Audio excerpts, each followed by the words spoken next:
Prayers. I will invite the Honorable Minister of Financial Services to grace us with prayers. Thank you, Madam Speaker. Let us pray. Almighty God, from whom all wisdom and power are derived, we beseech Thee so to direct and prosper the deliberations of the Legislative Assembly now assembled, that all things may be ordered upon the best and surest foundations for the glory of Thy name and for the safety, honor, and welfare of the people of these isles.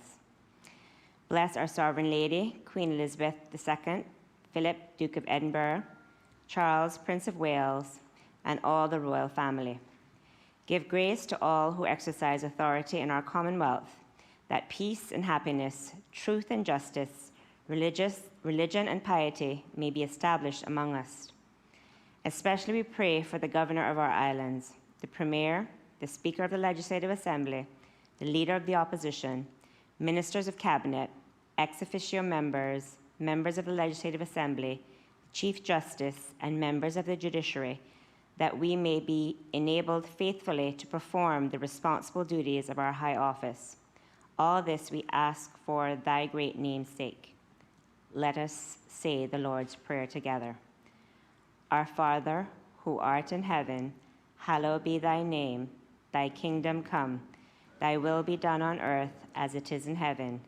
Give us this day our daily bread, and forgive us our trespasses, as we forgive those who trespass against us.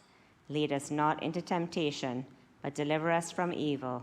For Thine is the kingdom, the power, and the glory, forever and ever. Amen. The Lord bless us and keep us. The Lord make His face shine upon us and be gracious unto us. The Lord lift up the light of His countenance upon us and give us peace, now and always. Amen.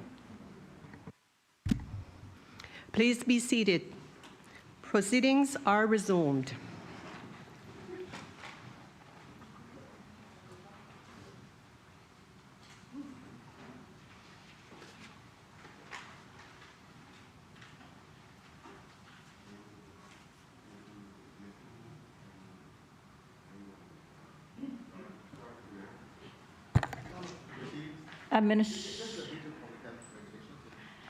Administration of oaths and affirmation.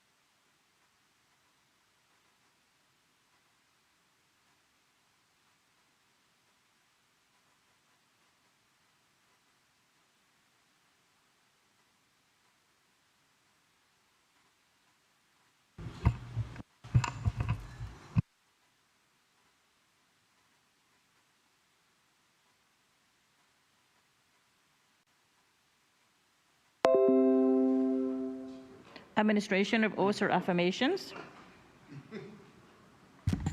None. No more than Reading by the Honourable Speaker of messages and announcements? None.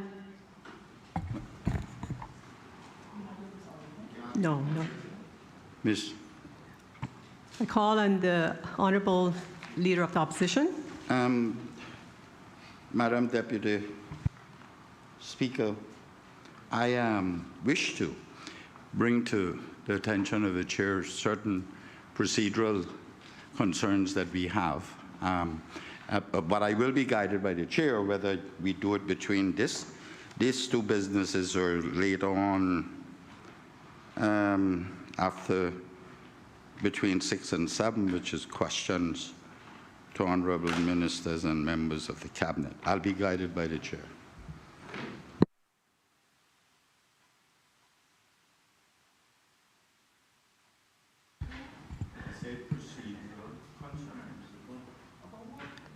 Can the Honourable Leader of the Government business state what issues he has or what he's bringing to the floor? Well, maybe we can do it now. if that is the wish. It's procedural matters on the operation of the Parliament. Please proceed, Honorable Leader of the Opposition.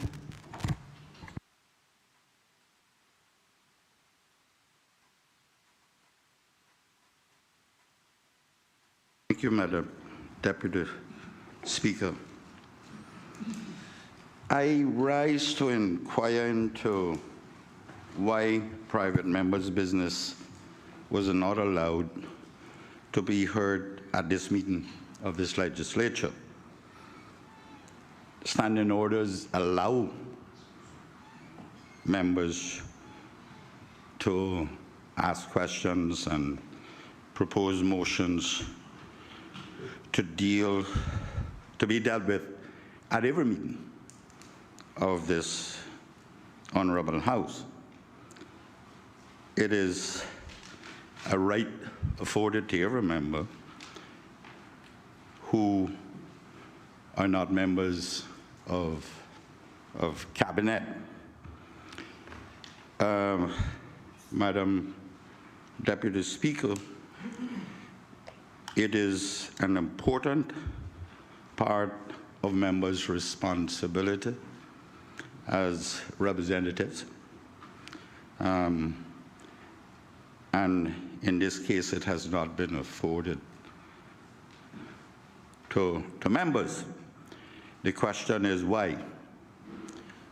The government business was circulated on, I think it was April 29th, which gave ample time for members to be notified of a sitting of this House, this sitting of this House. And yet there was no indication of when the House was going to be called, not until Thursday the 14th. And again, no provisions for members to submit private members' business to be transacted at this meeting was forthcoming. The standing orders speaks quite clearly about how such business is to be entered into, submitted, conducted in this legislature. It also speaks of time frame for submissions and content, and in the case of questions, it is 10 days that they must be submitted prior to when they are intended to be asked. And in the case of motions, 5 clear days prior to the commencement of any meeting.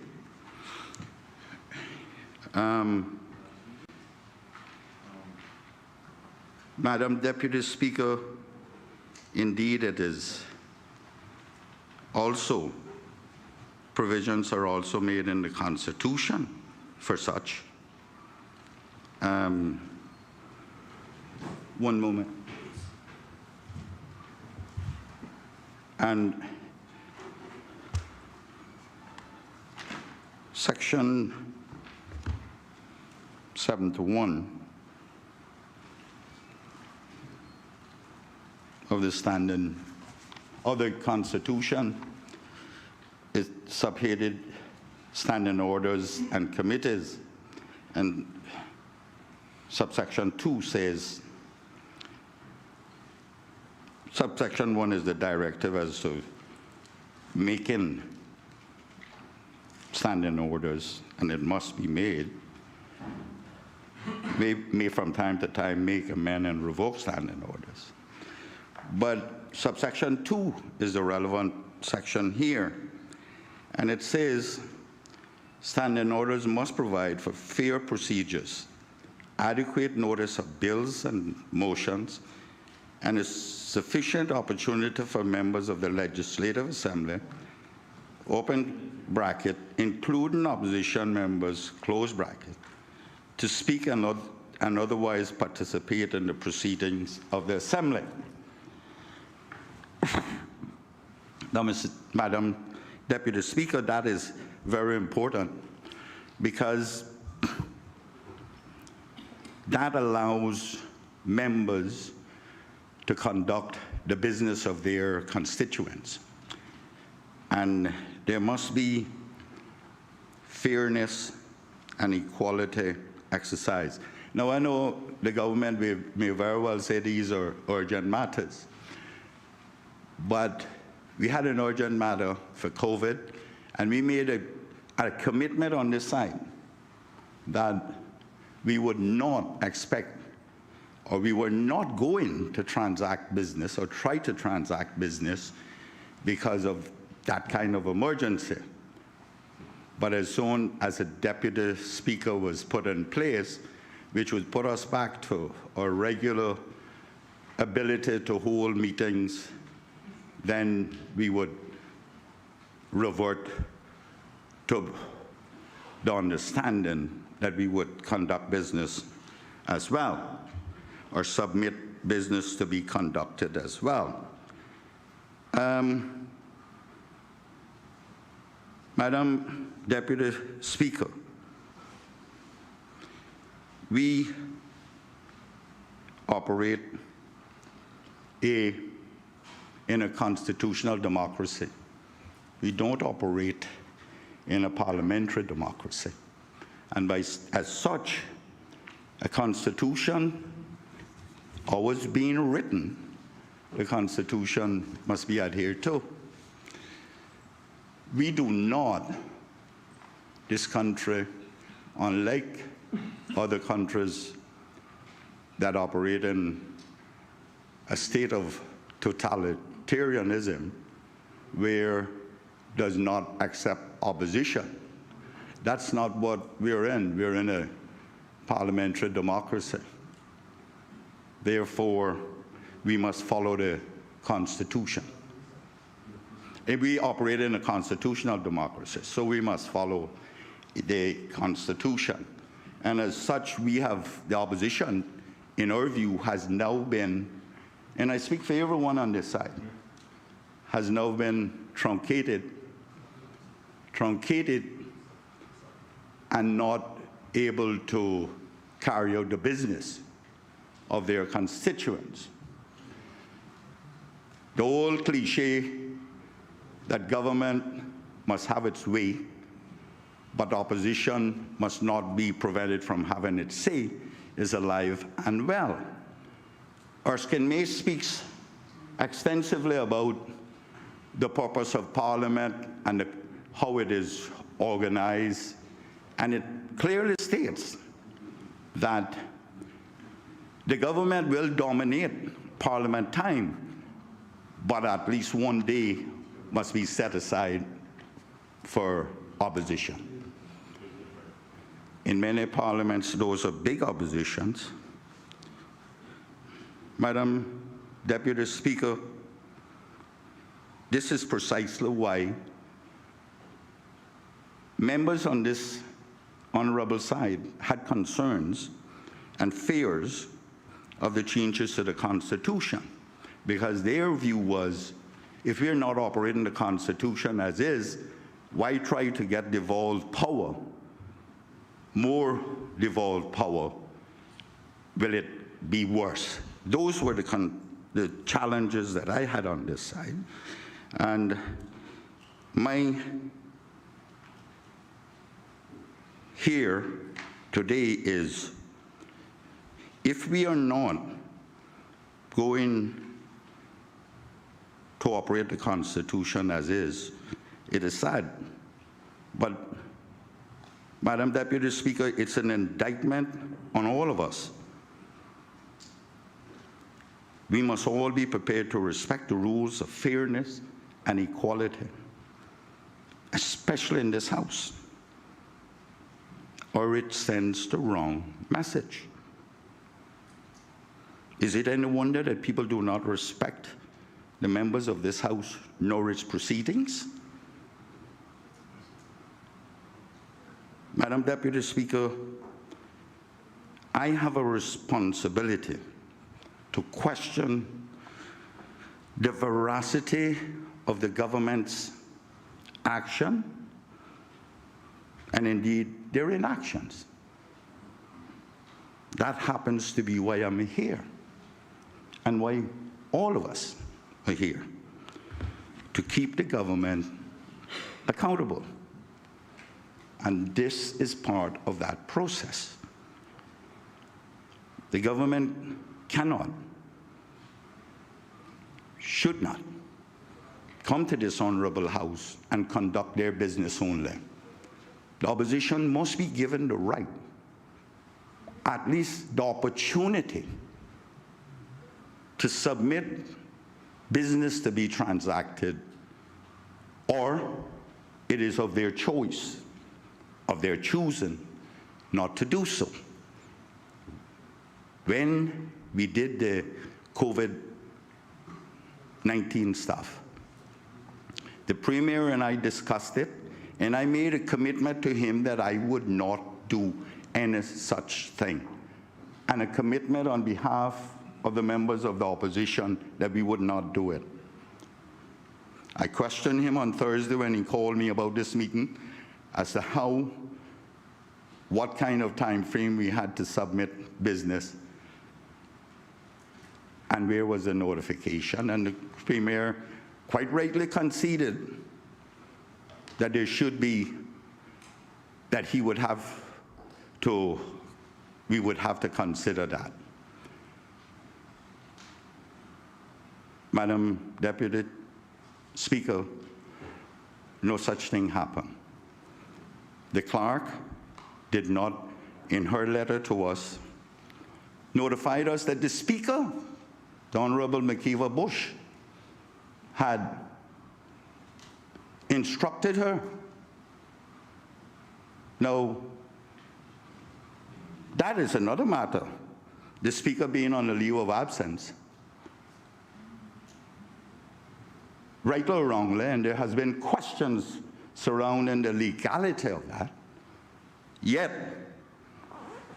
we have a duly elected Deputy Speaker, and we are here with the Speaker instructing on the conduct and business of this honorable House. That cannot be when we have a duly elected Deputy Speaker who can serve as the presiding officer to conduct, approve, deny matters that are proposed, business that is proposed for meetings of this honorable House. That's another matter. What the government needs to do is to say why they have not dealt with that. Tell the people of this country why that has not been dealt with. Here we are, the subject of truncation in our responsibilities. This is not what I came here to do, to sit here and the government, only the government business is transacted. It is not what I came here to do. The people of East End, in particular, in this country in general, expects from me that I will advocate on their behalf. And if the very place that I was elected to come to and advocate on their behalf does not allow me to do that because the majority rules without any consideration of the royal representatives, then my purpose here is for naught. My purpose is for naught, and we are going down the wrong track. We are walking on thin ice, and I hear it cracking. It is wrong, it is unreasonable, it's unfair, and it needs to be corrected. The government knows this. There are greater lawyers, well, trained lawyers on that side. May I say, we have none on this side, but I know what is fair and what is not in parliamentary procedures.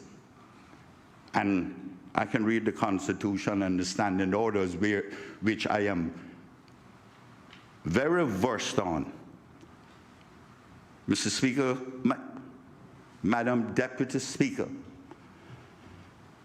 this is one of the few times that I don't know what my purpose is here. And I don't want to hear this about the government coming and saying that we are in a situation where OECD and FATF and the blacklist, we're all in concert with the government on trying to get us off the blacklist. We have always been that way. And very few of these laws we have any problem with, so they will not attract all that debate. There may be questions on some things, or the intent was to have questions. But we need to transact business too.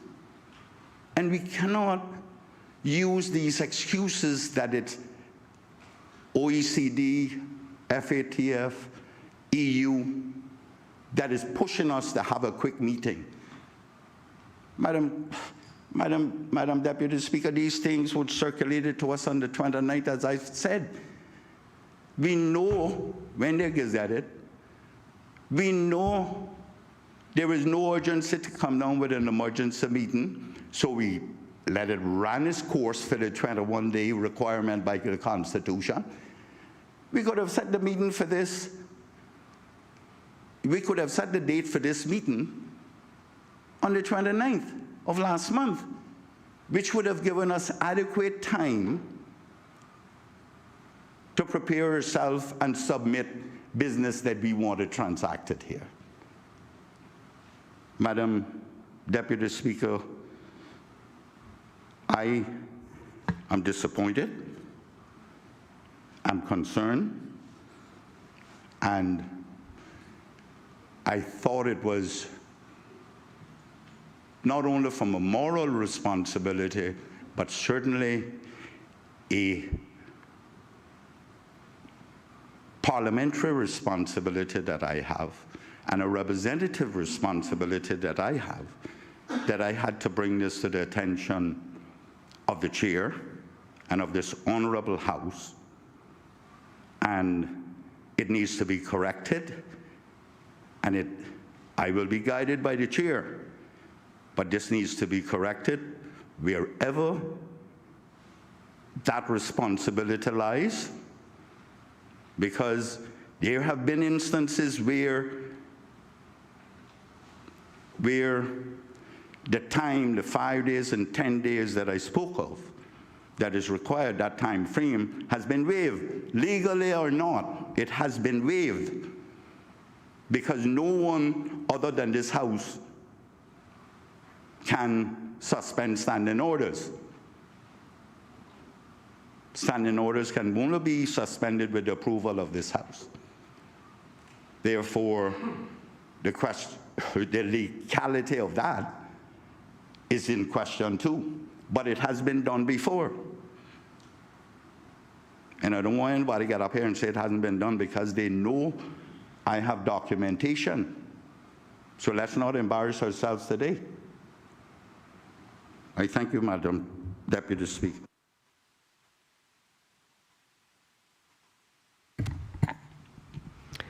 Thank you, Honourable Leader of the Opposition. I hear your concern and appreciate your argument, but respectfully, Members are reminded that motions and parliamentary questions can be filed anytime subsequent to the last meeting of the House and should not be triggered by the notice of a meeting in order to submit questions and motions.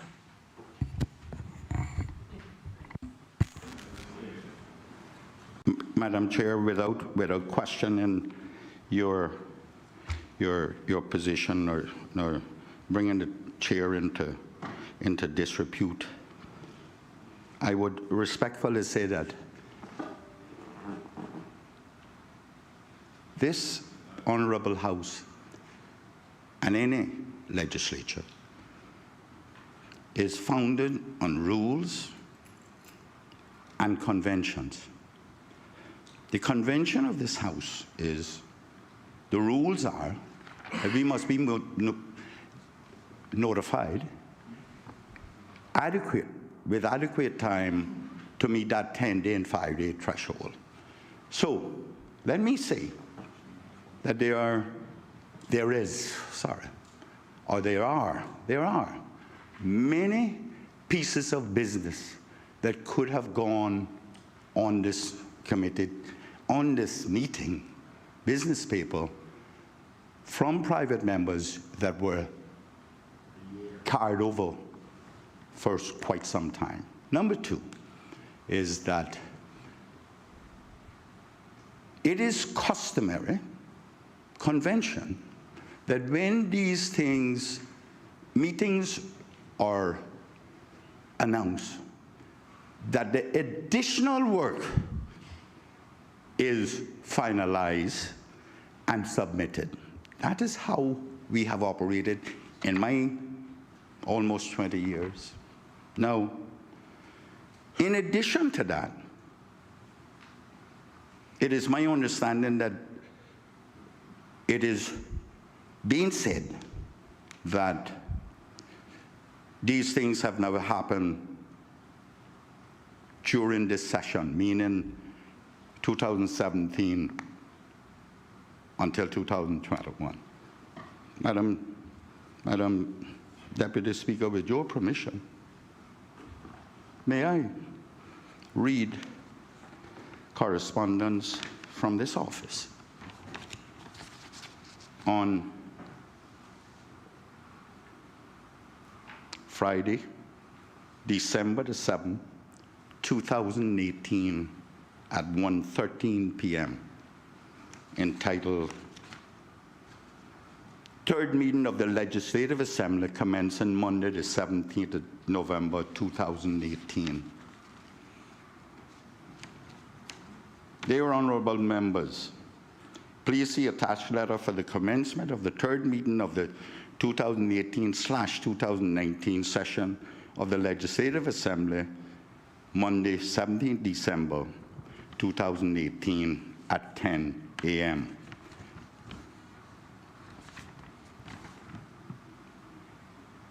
This was 7th of December. Madam Deputy Speaker, at 1:32, that one was at 1:13 p.m. At 1:32, the same day, further correspondence says, Dear honorable members, Honorable Speaker has agreed to waive the 10 days notice for questions and 5 days notice of motions. Now, Madam Deputy Speaker, that is a practice that has been going on here for the time I've been here, rightly or wrongly, Madam Deputy Speaker. I can't say, but there may be some legal ramification of a speaker waiving those, because it can only be waived by this legislature, as I said earlier. But certainly it has happened. Then, those letters that are sent to notify members are always with who it has been directed by in accordance with standing orders on special meetings because the House is usually adjourned to a date or sine die, and then the government decides on a date. And it is always that the Speaker directs, but within that letter, there are provisions for private members' business to be conducted. The one received on the 14th of May 2020, a few days ago, merely says, I have been instructed by the Speaker, Honorable W. McKeever Bush, OBA, JP, to inform members that the 5th meeting of the 2019-2020 session of the Cayman Islands Legislative Assembly will be held on Wednesday, the 20th of May, 2020 at 10 a.m. That is today. Business for consideration during the meeting that have been received by the clerk's office thus far have been provided to you. From the clerk, Mrs. Zena Marin Chen. No. The question is, why has the government decided that we, the official opposition and the 2 independent members, and they can speak for themselves, why are we all deprived of the right to do our business, to conduct not our business, the people's business, because I've said many times that I don't own anything in here. The people of East End owns this real estate. They didn't send me here as leader of the opposition. They sent a representative, but they sent a representative that would defend them and advocate on their behalf. And that is what I'm doing here today, not as a leader of the opposition. It's these who appointed me leader of the opposition. I am first a representative of the people of East End, and then a representative of the people of this country. And until such time, I am going to do that job. And what the government has done here is wrong, and they should be ashamed of themselves.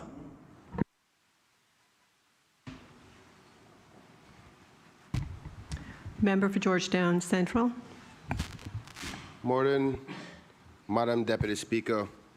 I rise as a matter of a procedural matter in the standing orders, just like my good colleague, the Leader of Opposition. And I must say that I add to, in concert of, I see the Premier. Madam Speaker, I hate to intervene, but just to draw to your attention that we can't have 2 matters on the floor at the same time. There is an unresolved matter, as far as I know, which is the matter of the Leader of the Opposition, which he has brought, which requires a ruling from the chair, unless there is going to be a general debate about the matter. But that is a matter for you, ma'am. But it seems that the member from Georgetown Central is proposing to rise on another procedural point.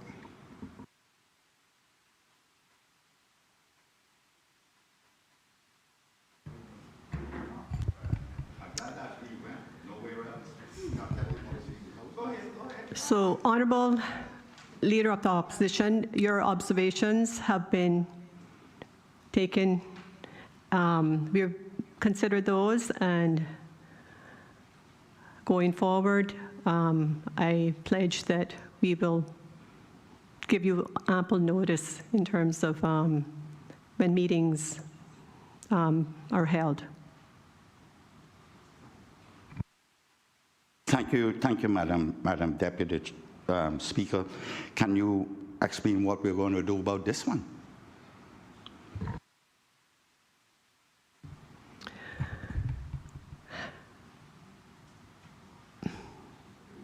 Honourable Leader of the Opposition, I'm new in this position, and in terms of the notices that went out, it was from the current Speaker.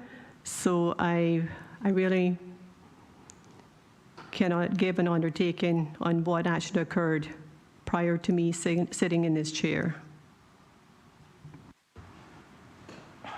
Madam Deputy, without trying to bring your the position, your chairship into disrepute.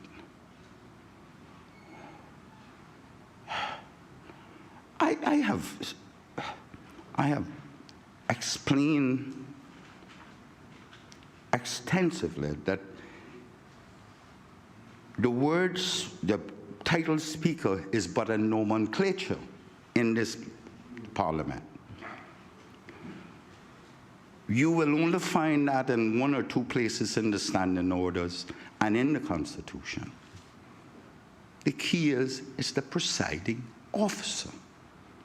And what is important about the difference between those two nomenclatures is that anyone can be a presiding officer. You can have the deputy, your good self. You can have either one of us being the presiding officer.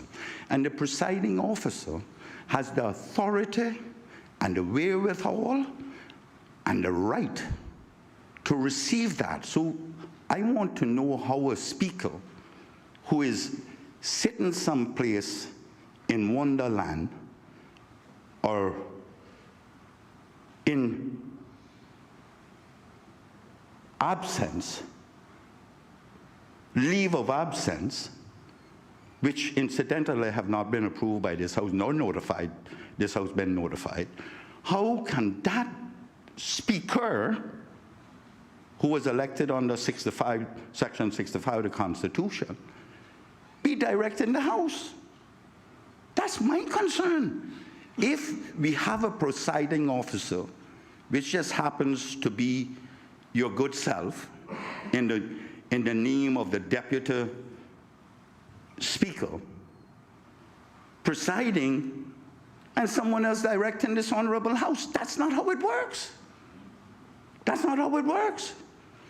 On the day that we came here for the COVID-19 stuff and changing the standing orders, the presiding officer was my good friend from Sivanna. And we had to adhere to his wishes. We knew it was going to be him, so we had meetings, extensive meetings with him on what the legislature would conduct. That's the presiding officer. There is a fundamental difference. So, Madam Deputy Chair, Speaker, I am saying to you, Madam Deputy Speaker, that you are responsible. You are in the chair. No one else. It is only you who have that authority as the presiding officer to direct this honorable House.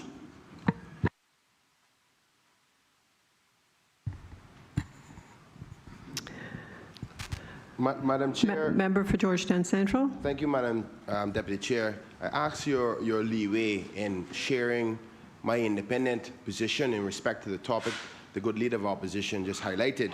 As you heard, he speaks on behalf of the official opposition, but I, as an independent member, have to draw my concerns about this matter as well. Now, I know that there may be a procedural course here, but I'd rather not have to stand separately in another argument altogether and just humbly offer my concerns now so you can take those into consideration in your ruling. But as a representative of Georgetown Central and the good people of Georgetown Central, I too have some concerns about this procedural matter because it disenfranchises the good people of Georgetown Central.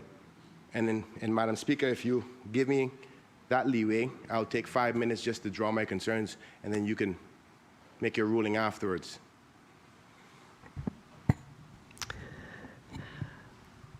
Member for Georgetown Central, I really think we need to continue with this meeting. So,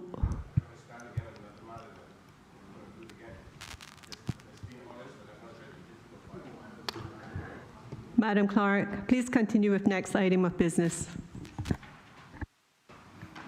Madam Deputy Speaker, I don't believe, though, that we've had a decision on the concerns raised by the Honourable Leader of the Opposition.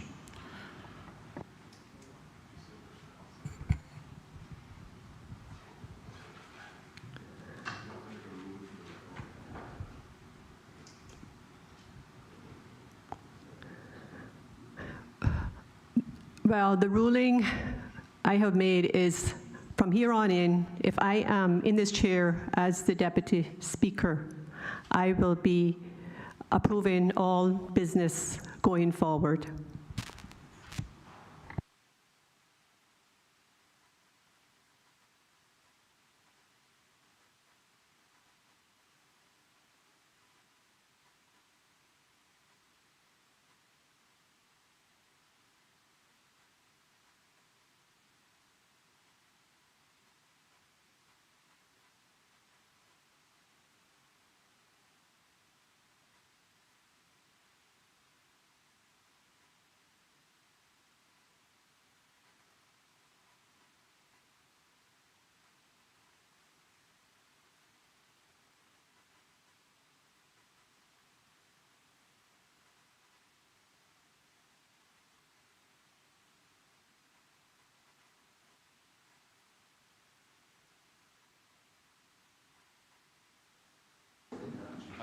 Ma-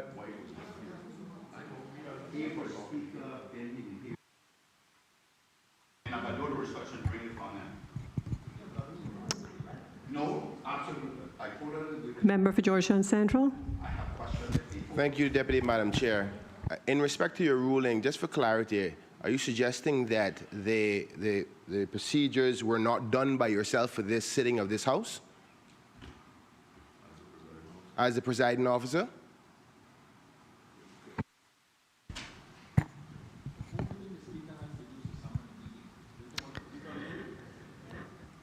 Okay, the ruling on the Honorable Leader for Government Businesses issue is Leader of the Opposition, Honorable Leader of the Opposition, is that you can submit questions, motions during this meeting. However, we will have to seek leave of the House in order for those to be acknowledged.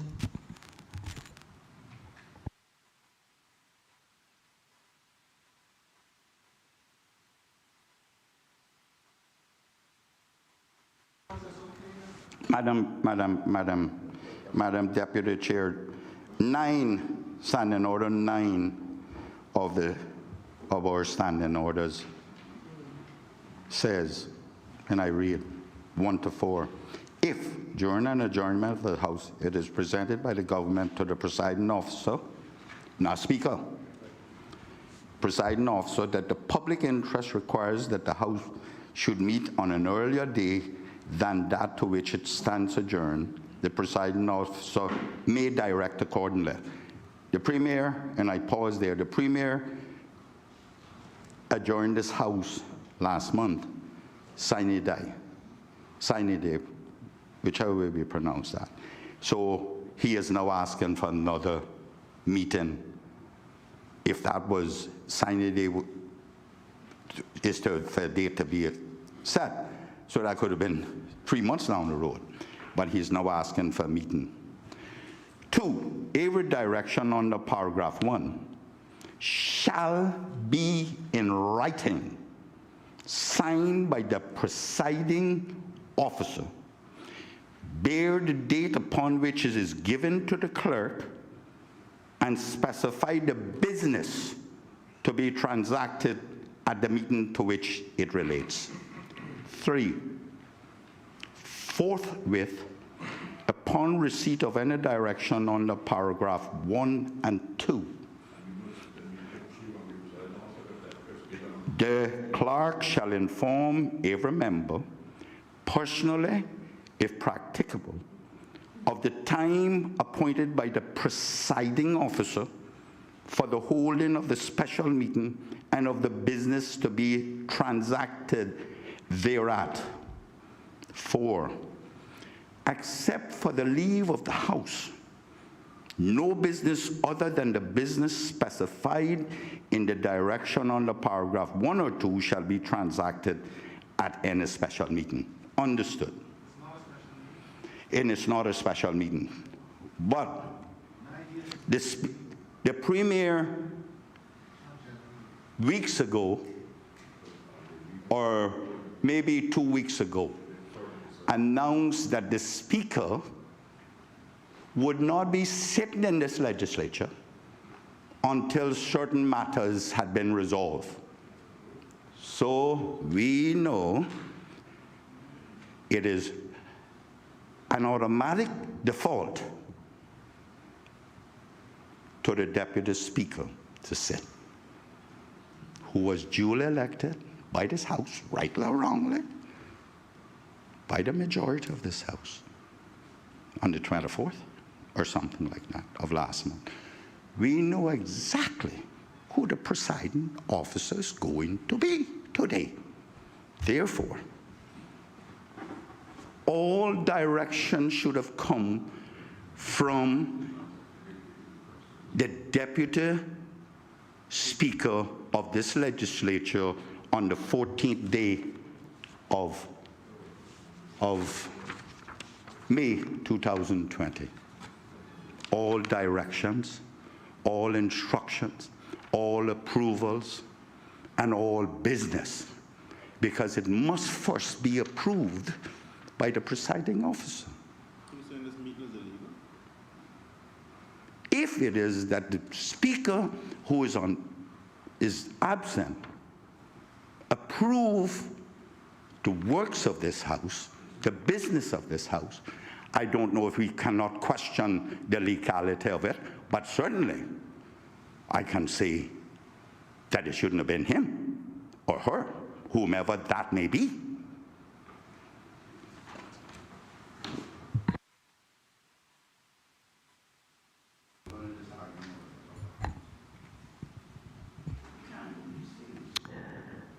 Madam Clerk, can we please continue with the next item of business?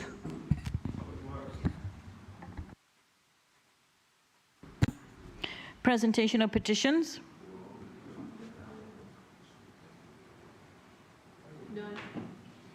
Sorry, none.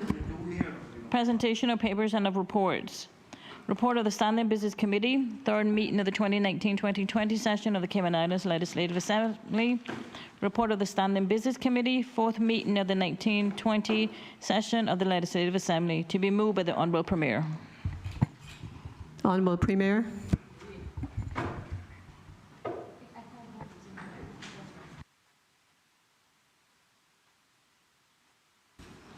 Thank you, Madam Speaker. Madam Speaker, I beg to lay on the table of this Honourable House this report of the Standing Business Committee for the third meeting of this Honourable House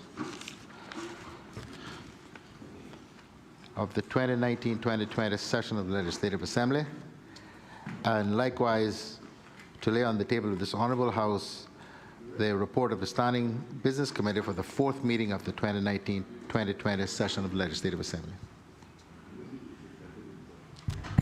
So ordered. Does the Honourable Premier wish to speak thereto? No, thank you, Madam. Thank you, Madam Speaker. Questions by the Honourable Ministers and members of the Cabinet. None. Statements by the Honourable Ministers and members of the Cabinet.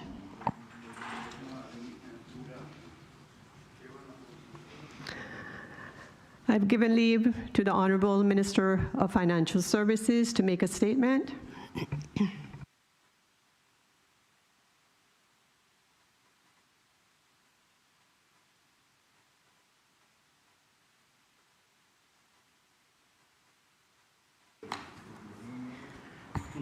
Thank you, Madam Deputy Speaker. Members of this Honourable House and the public may recall that on the 3rd of March of this year, the National Emergency Operations Centre was activated in order to ensure that an intensive, multi-sectoral, collaborative approach to dealing with the COVID-19 pandemic was taken, with the primary focus of containing the virus in order to preserve life. The NEOC is now in its 11th week of activation, which is unprecedented for the Cayman Islands. During this time, personnel of the clusters and the emergency support teams within the National Emergency Operations Centre have dealt with a myriad of challenges on a daily basis, from planning, activating, and operating the government-controlled isolation facilities that have accommodated 455 persons since the 18th of March, to creating and disseminating daily communications and outsourcing and distributing thousands of items of personal protective equipment in the community and at supermarkets, etc.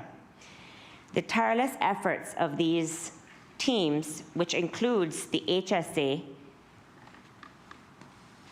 have helped the Cayman Islands to be ranked within the top 7 of the world for testing per capita. Madam Deputy Speaker, whilst this pandemic has presented challenges never seen before, it has also provided an opportunity for the review and refinement of existing preparedness, mitigation, and response and reactivation plans. High-functioning teams within the NEOC have increased their capacity for problem solving within tight time frames and in the face of competing priorities where lives are at stake. Agility and adaptability have also been enhanced due to the rapid responses required across various sectors. Given that our national disaster response mechanism has been fully activated for over 2 months now, 77 days to be exact, and with improvements in operations having occurred over time, it is highly likely that as a country, we have never been as ready as we have been now, or are we ready as we are now, for an upcoming hurricane season. The teams across the NEOC remain steadfast and determined. The official opening of the annual hurricane exercise was held this morning, and during the 2-day summit taking place today and tomorrow, teams within the NEOC will focus on ensuring that a wide range of the COVID-19 related considerations are incorporated into the hurricane plans to address implications across a number of essential areas, including shelter management.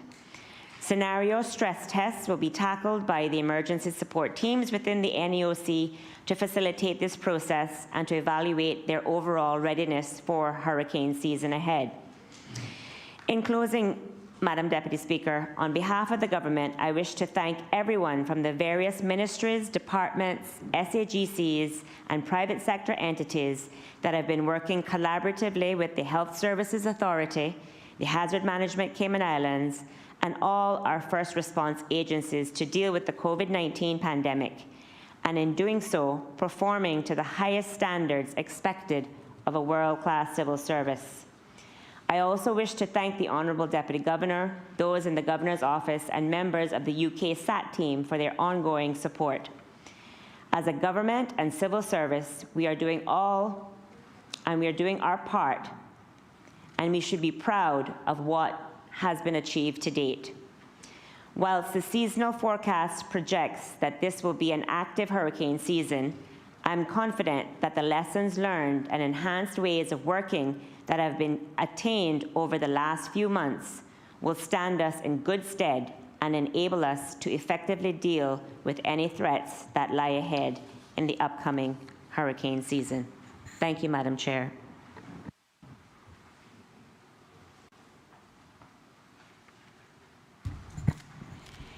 Madam Speaker. Madam Speaker, I rise under Section 32. Member for Georgetown Central. Thank you, Deputy Madam Speaker. I rise under section of the Standing Orders 32 to ask the Honourable Minister a few short questions for her statement. In accordance with the provisions of Standing Order 32, I will allow short questions and call on the member who has risen. Member for Georgetown Central. Thank you, Deputy Madam Speaker. And thank you, Minister, for your update in respect to that department on providing PPE, personal protection equipment to the good people of the Cayman Islands. Can the minister say whether they are also in charge of the mask distribution that was announced by the government in respect to the 100,000 reusable masks for distribution?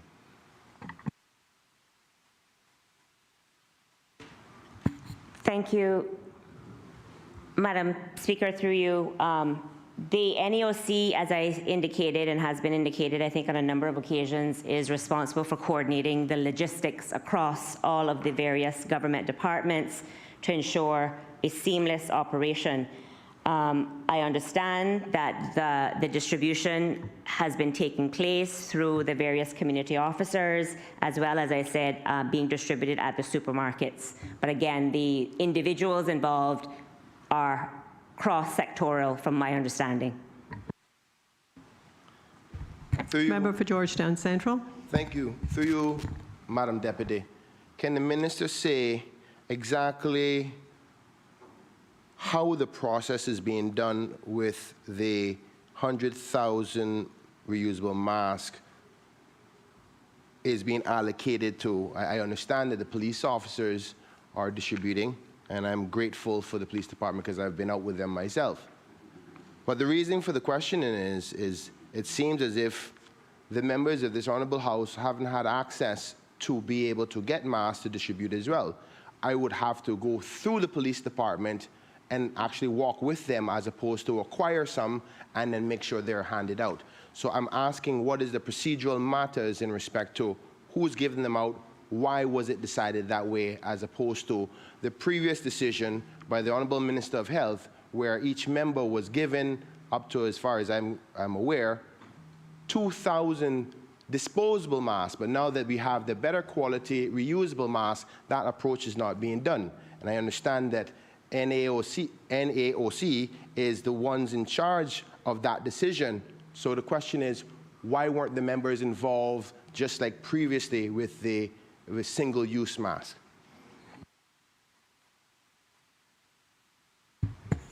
Honourable Minister of Financial Services. Again, Mr. Chair, sorry, Madam Speaker,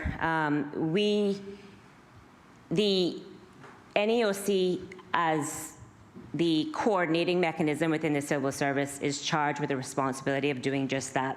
Now, the decisions obviously are taken at that level. That entity or body is chaired by the Honourable Deputy Governor. So I am not privy to the specific logistics that you're asking for today to be able to give a fulsome answer. As I indicated, everybody is currently in a hurricane preparedness exercise, so none of the members of that entity is actually here today to provide any of those details that you're requiring. The most I can do at this point is to try to ascertain a response in writing from the NEOC, as I said, chaired by the Honourable Deputy Governor, to be able to provide any more specifics at this point. Member for Georgetown Central. Thank you, Deputy Madam Speaker. I want one final request of the Minister, or a question rather. Can the Minister accept a request from myself on behalf of the good people of Georgetown Central that me as their representative be allowed to acquire some in the event that there are people who are calling, because I understand there's a process where the police are distributing them. But obviously with only limited amount of officers available to do that, I can do that as well. But it seems as if at this point I cannot acquire any unless I'm with police officers. So can I request a bundle of our own that we can make sure that everybody gets? I would look forward to that, and I want to just say that the police department is doing an amazing job so far, at least in my constituency, in helping with making sure that people are getting masks. Thank you. Honourable Minister of Financial Services. Yes, thank you, Madam Speaker. I believe, the entire chamber has heard your requests, including the Honourable Deputy Governor, who is participating in this proceedings. So I certainly am sure that he will take up those discussions as they continue to evolve at the NOC level.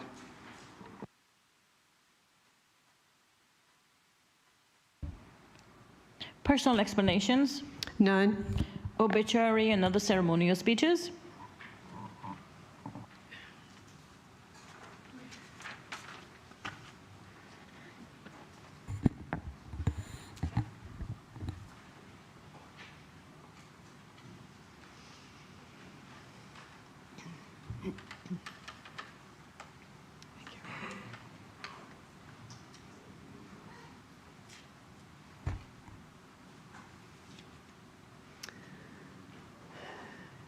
I am saddened today to announce the loss of a stalwart of our community, Mrs. Olive Miller, who died at the Pines Retirement Home yesterday afternoon after a long and fruitful life that was filled with the love of our Lord and Savior, Jesus Christ. Miss Olive was 98 years and 6 months old when she went home to her Lord yesterday. I stress the exactness of her age because we value all persons in our Caymanian community, especially our elderly, and celebrate their lives. No, she didn't have the dreaded COVID virus. In fact, she was the only Pines resident with her own scan card, so she could come and go as she pleased before COVID. No, she simply slipped away into the arms of the Lord she loved so much after living a rich, lovely, gracious, and giving life. Most of you in this house and many of you in our community knew Miss Olive.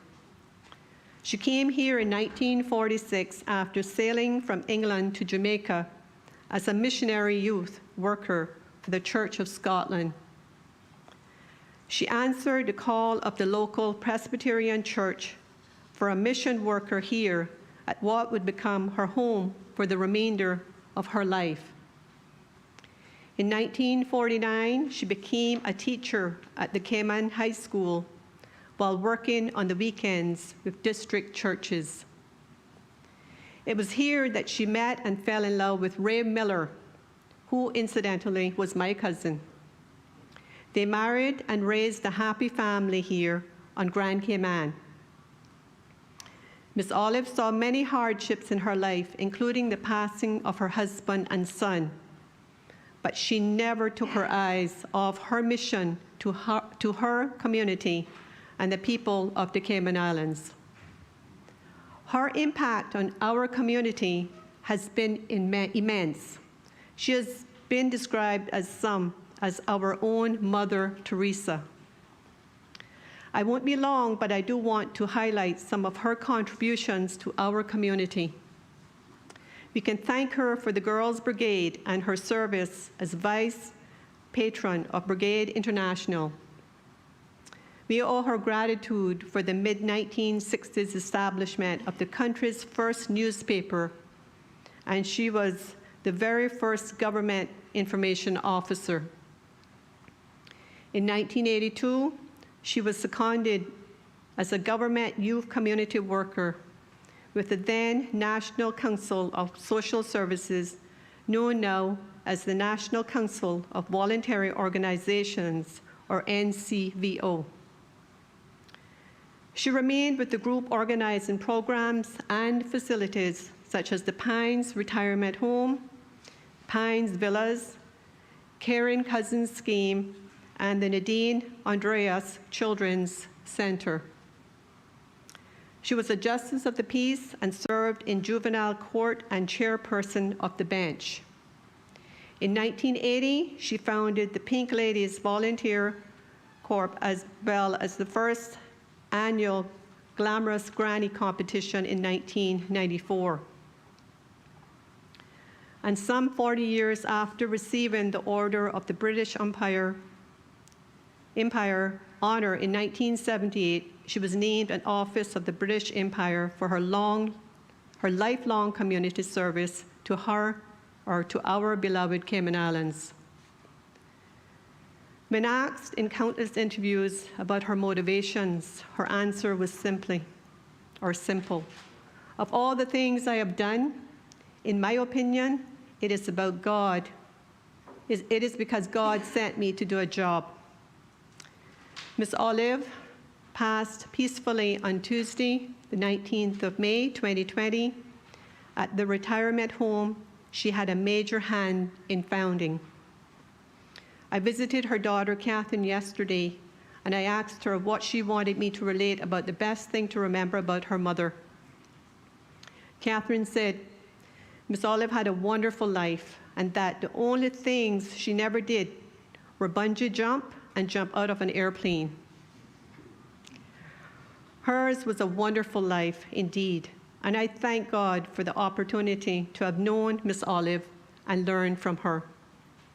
I am sure her passing will be marked by a celebration of life, because it was life that she enjoyed, and in the spirit of Jesus Christ, she passed along that enjoyment and her love of her fellow man and woman.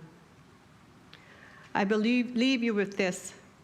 Throughout her long and distinguished career, Miss Olive always remembered the words of her father, who was a London postmaster. Remember, and I quote, "Remember the postage stamp. Its usefulness consists of its ability to stick to one thing until it gets there," unquote. Miss Olive stuck to the community of the Cayman Islands, and we are all blessed and better off to have had her in our presence. She will be sorely missed. I pray and I know that God will let her rest in peace in the arms of our Lord, who graciously led her to our beloved Cayman Islands.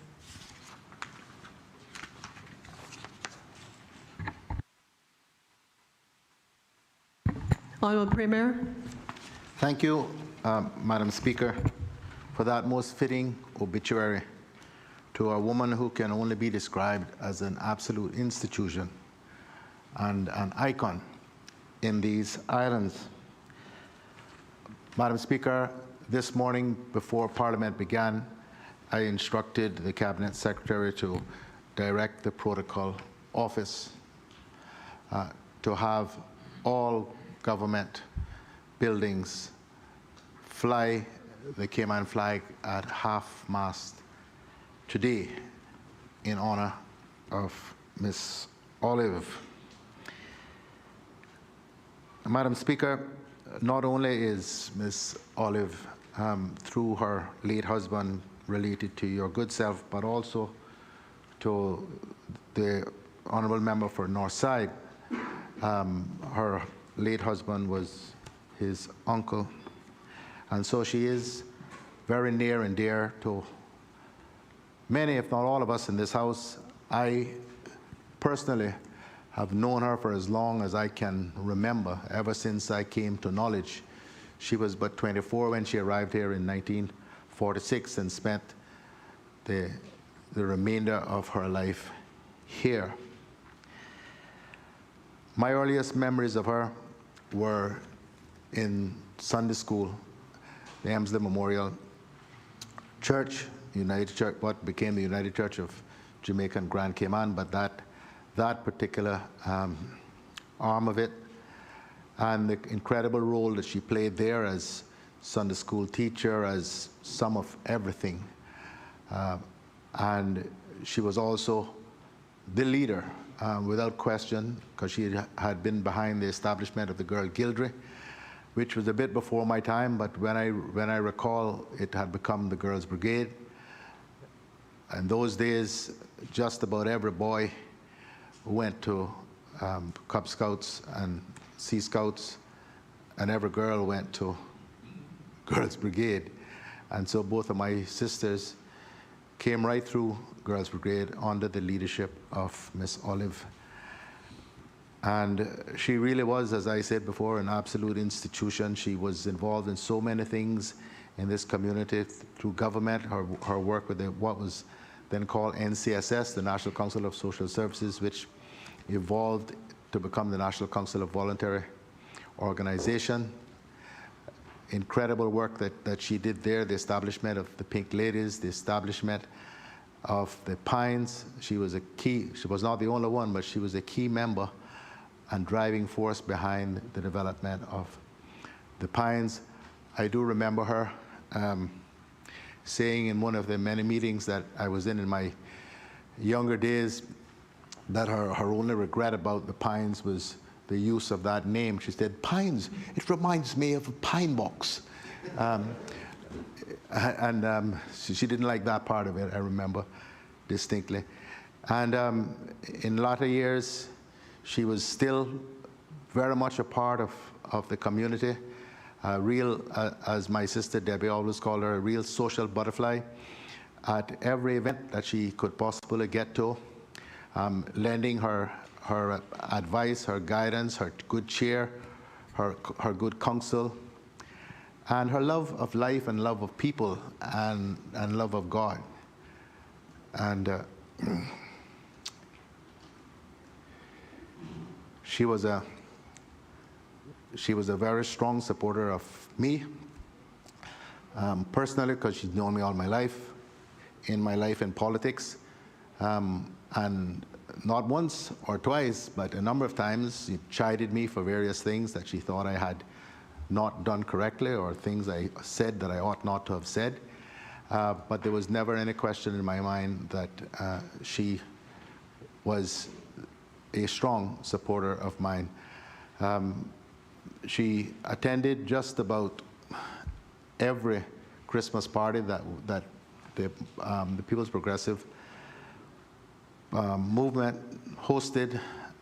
In latter years, most of them at my house, and she was there at the last one, doing as she always did, saying the grace, and then doing what she always did too, shaking a leg afterwards in the festivities.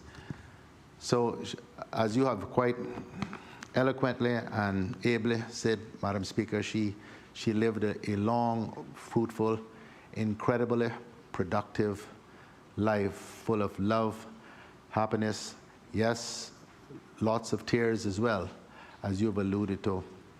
But she never, ever lost her will to live, to participate, in the community life, and her love of God. Those are things that will stay with all of us, I think, who knew her well for the remainder of our lives. Madam Speaker, if I can just close with a verse from the Bible I think is most fitting with respect to dear Miss Olive. It comes from, and it's well known, 2 Timothy chapter 4, verse 7. I have fought a good fight. I have finished my course. I have kept the faith. Henceforth there is laid up for me a crown of righteousness, which the Lord, the righteous judge, shall give me at that day, and not to me only, but unto all them also that love his appearing. The Lord giveth, and the Lord taketh. Blessed be the name of the Lord. May her soul rest in perpetual in peace and light. Member for Sivanna. Thank you, Madam Speaker.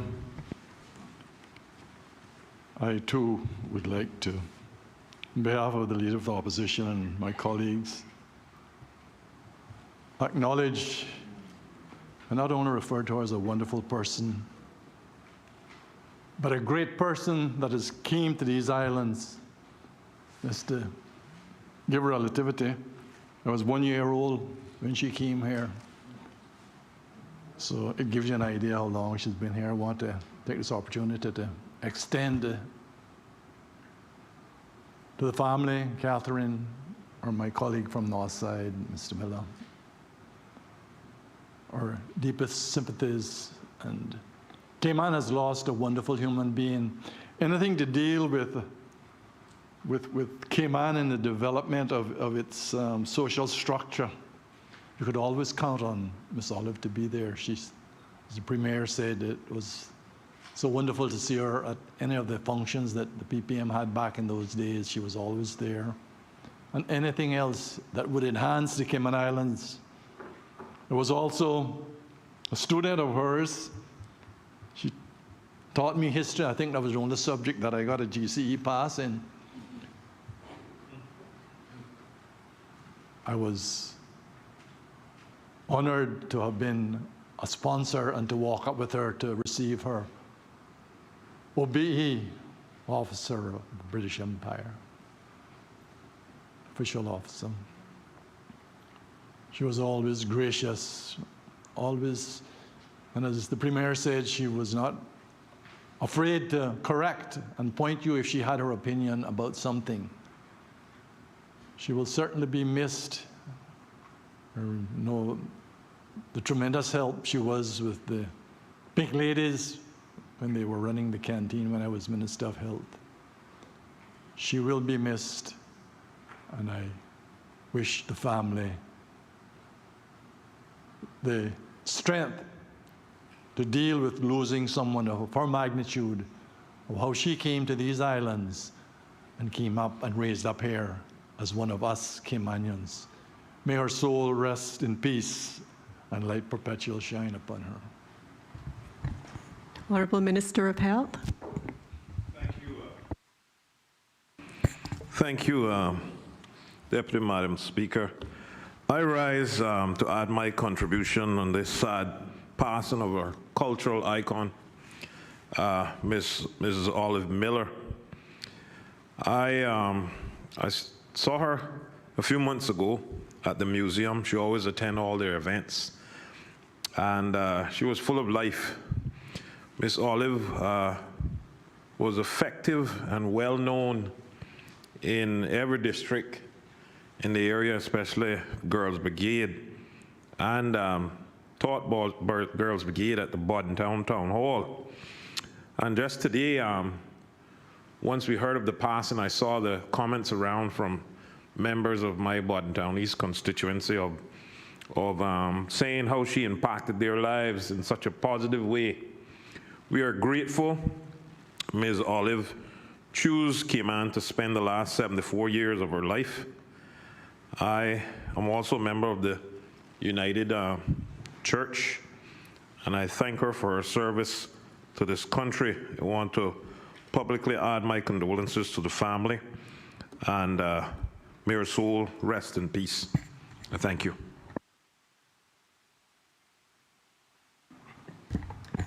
Member for Northside.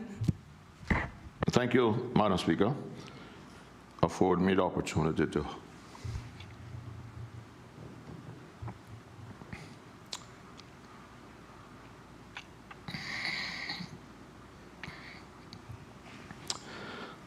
say a few words about Olive.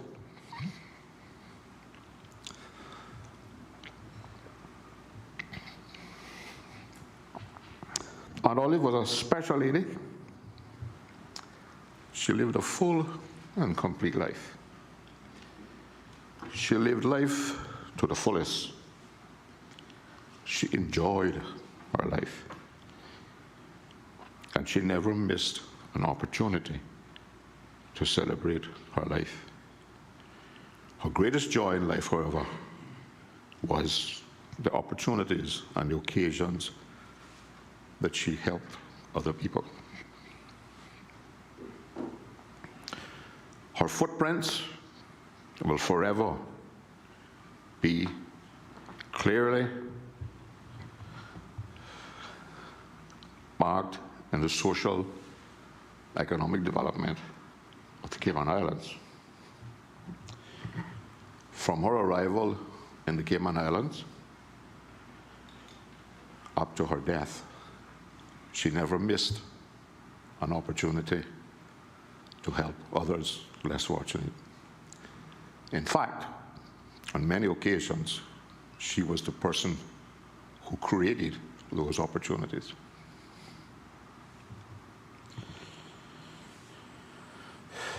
On behalf of the entire Miller family, I wish to thank the Premier for lowering the flag as a mark of respect. However, I can see Aunt Olive looking down now and smiling and saying, "What a palaver," meaning what a to-do about nothing.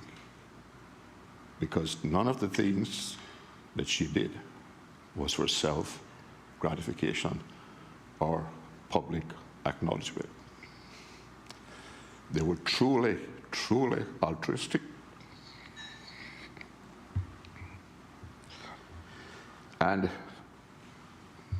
to add to the scripture the Premier used, I will refer to Matthew 25, verse 21. And her master replied, "Well done, good and faithful servant. You have been faithful with a few things. I will put you in charge of many things. Come and share your master's happiness." And Olive would reply, "As long as I can dance a waltz with Nate, while Tate plays his accordion and Coburn plays his 12-string guitar," because she was one of the greatest waltzers I've ever seen. I have very fond memories of watching her and my father float like a butterfly across a dance floor, dancing the waltz. They moved in complete unison. I am confident her soul will rest in peace and that life will perpetually shine upon her. Thank you. Member for Georgetown Central. Thank you, Deputy Madam Speaker. I rise to give a short contribution to condolences to the family of Miss Olive. Being the youngest member of this Honorable House, I did not have the honor and pleasure, like many of the members, to spend and share quality moments and memories with Miss Olive. But I've definitely heard of the many, many stories of her contribution to our great nation, great island. So I respectfully stand on behalf of the people of Georgetown Central, who many of them have already expressed their deepest sympathies and disbelief of her passing, that from their families to her family, a great thank you for all that she's done, not only for Georgetown Central, but for the whole of the Cayman Islands. And on behalf of my mother and my immediate family, my condolences to her family as they go through this difficult time.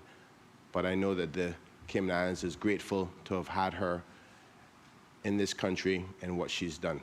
Thank you, Madam Speaker. Madam Deputy Speaker. Honourable Deputy Governor. Good morning, Madam Deputy Speaker. On behalf of His Excellency the Governor and all of us in the civil service, please allow me to express my sincere condolences to the family of Miss Olive. We all loved her, we all cared for her, and I think one of the biggest things that I will remember about her is her love and commitment for the Cayman Islands and our success.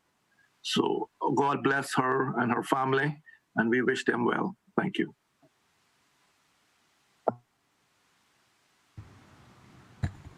Member for Georgetown West. Thank you, Madam Speaker. I too rise to offer condolences to Catherine and all Miss Olive's family. And as the Premier says, I know there's not too much to add after your deserving obituary and the words, the special words from the Premier.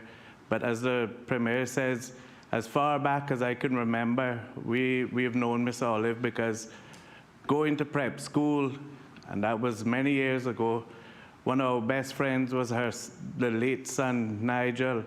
He was Christopher and I, one of our best friends. And as the Premier says, we often got some big scoldings from Miss Olive because she thought, well, especially when she thought we were leading Nigel astray, she would let us know.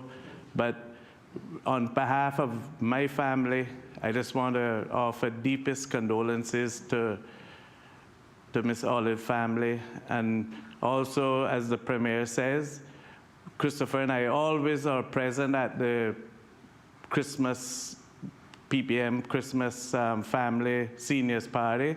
And one of the most ever present people at those parties was Miss Olive. So we always used to see her at least once a year after prep school. So I just want to say rest in peace, Miss Olive. Thank you. Madam Speaker. Honorable Financial Minister of Finance. Thank you very much, Madam Speaker, and thank you too for your kind words in honor of Ms. Olive this morning, and to the Premier, and also to Mr. Eden as well, and to everyone else who has spoken. I express my condolences to all of the Miller family, and to Catherine and the rest of her immediate family and wider community who are all grieving this morning at the passing of Ms. Olive. Like many here in the chamber today, as far as I can ever remember, Ms. Olive was a fixture and a part of my life. And she actually was my very first teacher in kindergarten in 1963. So that's my very first memories of her. And I was trying to dig it out before I got up to speak here, Madam Speaker, but I actually have the very first report card she wrote on my performance, my first year's performance in kindergarten. So it is from that backdrop that, you know, she has been a part of my own life at various points, no matter where I look back on it. And she was also my teacher a Sunday school teacher for many years at the Elmsley Church. I remember meeting in the old building across the road on the seaside of the Elmsley Church for Sunday school. Later years, I was a classmate of her son Nigel, and we were, myself and a couple other classmates, we were like a group of buddies that went everywhere together, did everything together, and had a happy life. In my adult life, I had cause to be always in contact with her over the role she played, the great role she played in NCVO, and her contributions to so many charitable efforts in this country. Even in her latter days, I had the privilege to reconnect with her, because she and my mother were next door neighbors in the Pines. And I was just always amazed that at such a late stage in this lady's life, that she remained so active and connected with the community and participated in everything that she could in a public way. Many a time I went to the Pines to visit my mom on a Saturday, and I'd see Miss Olive leaving. I'd say, Miss Olive, where are you going? And it was always to some public event that she was ready to go to, or even a family event as well. But she remained so active right up to the end of her life, and we are all blessed as a result of her being here, and as a result of our interaction and our engagement with this Caymanian icon. I really grieve this morning with her passing. I grieve with the family, and also the wider Cayman Islands. And I thank the Premier especially for declaring that all flags be blown at half-mast today. It is truly a befitting tribute to an awesome and great lady. And I will always remember her and cherish the memories of my friendship and with her. Thank you very much. Honorable Attorney General. Thank you, Madam Speaker. Madam Speaker, may I just say congratulations on your elevation to the new office, and I'm confident that you will serve us well. Madam Speaker, let me add my voice to the many tributes that have been paid about the work and the life of Miss Olive. I came to know her because I appeared before on numerous occasions in the juvenile court next door in the Constitutional Hall. The Premier reminded me that I appeared before as a prosecutor, not a defendant. Madam Speaker, I was struck by the fact that when we appeared in court, and you have these juveniles who were there, she was less interested in whether they were guilty or innocent. And she would often, sometimes, to our frustration as prosecutor, dispense with the formalities and ask this juvenile to come and stand next to her. And she would inquire about what it is that caused them, to use our word, to take the wrong turn. and she would try to provide pastoral care, if I might put it that way, to these juveniles. And she was an extremely graceful and gracious lady. She was very caring. And I can understand the sentiments being expressed about her life and her service. I also know that the Honorable Chief Justice, members of the judiciary, and members of the Justice of the Peace Association would like me to pay tribute for her long and dedicated service as a Justice of the Peace, a member of the Lead Magistrate Association. She gave very, very distinguished service to that body. And so I would like to join with those and also to thank her family for sharing her with this country during her life. May her soul rest in peace.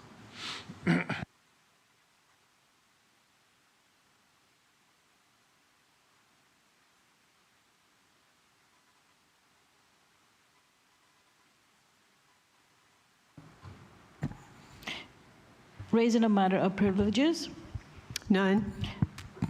Other business? None. Government business? Bills? First readings. The Virtual Asset Service Providers Bill 2020.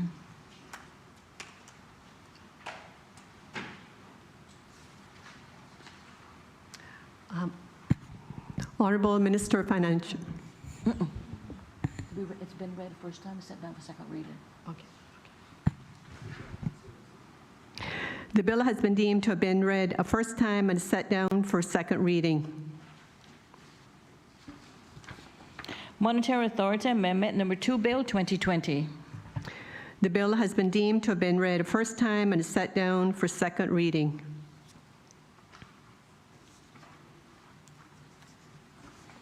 Securities Investment Business Amendment Bill 2020. The bill has been deemed to have been read a first time and is set down for second reading. Mutual Funds Amendment Number 2 Bill 2020. The bill has been deemed to have been read a first time and set down for second reading. Stock Exchange Company Amendment Bill 2020. The bill has been deemed to have been read a first time and is set down for second reading. Companies Amendment Number 2 Bill 2020. The bill has been deemed to have been read a first time and is set down for second reading. Companies Amendment Number 2 Bill 20. I just read that. Limited Liability Companies Amendment Number 2 Bill 2020. The bill has been deemed to have been read a first time and is set down for second reading. Banks and Trust Companies Amendment Bill 2020. The bill has been deemed to have been read a first time and is set down for second reading. Trust Amendment Bill 2020. The bill has been deemed to have been read a first time and is set down for second reading. Presumption of Death Bill 2020. The bill has been deemed to have been read a first time and is set down for second reading. Criminal Procedure Code Amendment Bill 2020. The bill has been deemed to have been read a first time and is set down for second reading. Second readings. The Virtual Asset Service Providers Bill 2020. The Honourable Minister of Financial Services. Thank you, Madam Speaker. I beg to move the second reading of a bill shortly entitled the Virtual Asset Service Providers Bill 2020. The bill has been duly moved. Does the mover wish to speak thereto? Honourable Minister of Financial Services. Yes, Madam Speaker. If I could just get the lectern.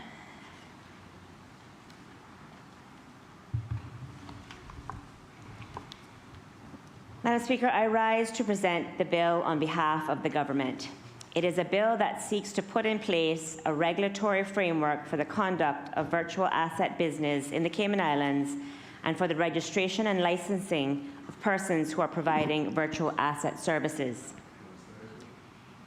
Madam Speaker, the government has taken significant steps to advance the financial technology capabilities of the Cayman Islands through proposed legislation pertaining to the conduct of virtual asset business and virtual asset service providers. Madam Speaker, the goal of this framework is to facilitate innovation in financial services and to provide regulatory certainty for virtual asset service providers, to protect consumers of these virtual asset services, and to meet recommendations recently adopted by the Financial Action Task Force in 2018 and 2019. Mr. Speaker, before I present the specifics of this bill, please allow me to provide some background information which is relevant to the bill, as well as several of the other bills that I will present during this meeting of the Legislative Assembly. Madam Speaker, this bill, along with 4 other bills to be presented, forms a legislative package which aims to attract legitimate business to our shores by providing participants with a firm foundation on which to provide virtual asset services, as well as to meet international anti-money laundering and countering and financing of terrorism, AML-CFT for short, standards established by the Financial Action Task Force, or FATF, for this relatively new industry. And Madam Speaker, in order to avoid repetition going forward, the background information that I'm about to present will act as background for the 4 bills to be presented immediately following this one. Madam Speaker, virtual assets are an innovative form of digital financial instruments which have risen in popularity and application in recent years. They're an asset type which rely on complex computational formulae and software, such as cryptography, in order to establish ownership and scarcity. Unlike a traditional digital file, which can be copied with relative ease any number of times, the technology behind virtual assets ensures that only persons holding a certain code, known as a key, are able to access, transfer, and use certain digital information held in a database. It is because of this unique characteristic that virtual assets have a number of different applications in financial services, such as enabling transfers of value, evidencing ownership of an asset, or participation in a project. Madam Speaker, these technologies have the potential to make financial markets more efficient, facilitate access to products and services, and offer disenfranchised individuals new opportunities and methods to access financial services. Madam Speaker, financial markets are changing at a rapid pace, and enterprises are investing billions of dollars in an attempt to remain at the forefront of this evolving trend. Recent data suggests that over $1 trillion equivalent was transacted using virtual assets. Over $371 billion was raised by virtual asset issuances in 2019 alone. And 2019 saw an increase of 10 million new virtual asset blockchain wallet users during the very same year. However, Madam Speaker, these technologies and services frequently do not fall within the scope of existing regulatory frameworks. Financial innovators therefore seek forward-thinking jurisdictions who welcome innovation and are able to offer regulatory certainty for their activities. As financial services providers evolve, so too must jurisdictions in order to retain existing business and attract new enterprise to their shores. It should be noted, however, Madam Speaker, that virtual asset services also present tangible risks for consumers and a jurisdiction's reputation if left unsupervised. The fact remains that, as is the case in other jurisdictions, there are currently a number of unsupervised and unregulated virtual asset activities taking place in or from within these islands in sectors such as fundraising, exchanges, custody, and money and value transfer services. Madam Speaker, the absence of any supervision and oversight means that there have been limited controls in place to monitor the source of funds for these services, the use of the funds, or the method by which the funds were obtained, exposing the jurisdiction to a greater risk of hosting and facilitating money laundering, terrorist financing, scamming, or other nefarious activities.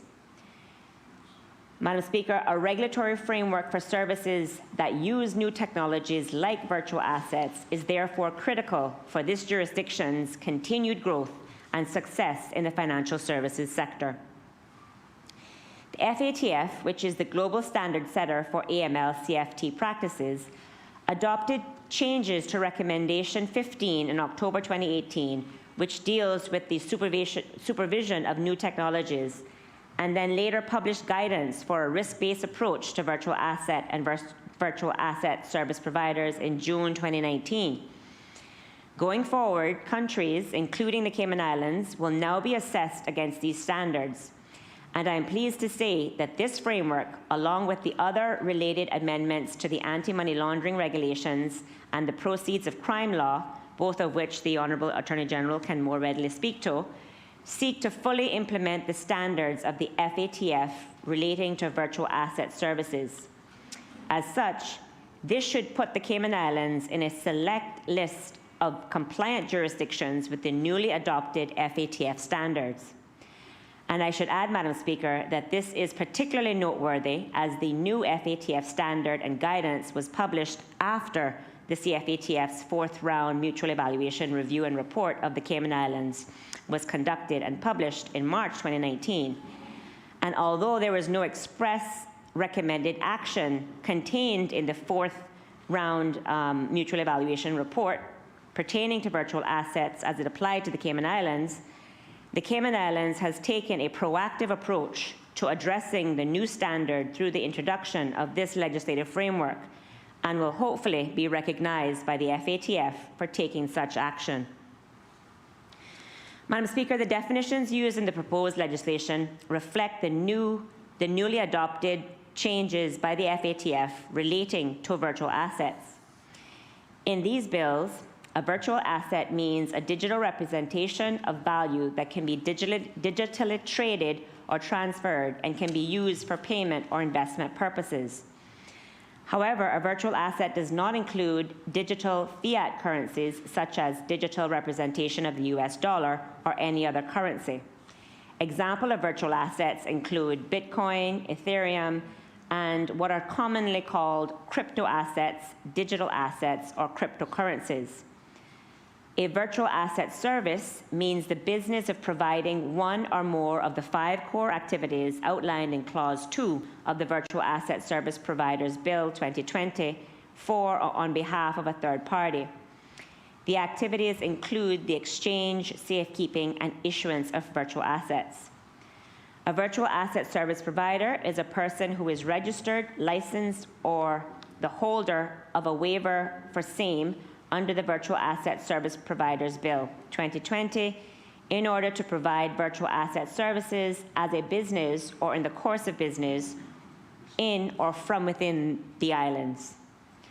The related package of bills that I am presenting today are the result of an intensive development process which began in earnest in February 2018.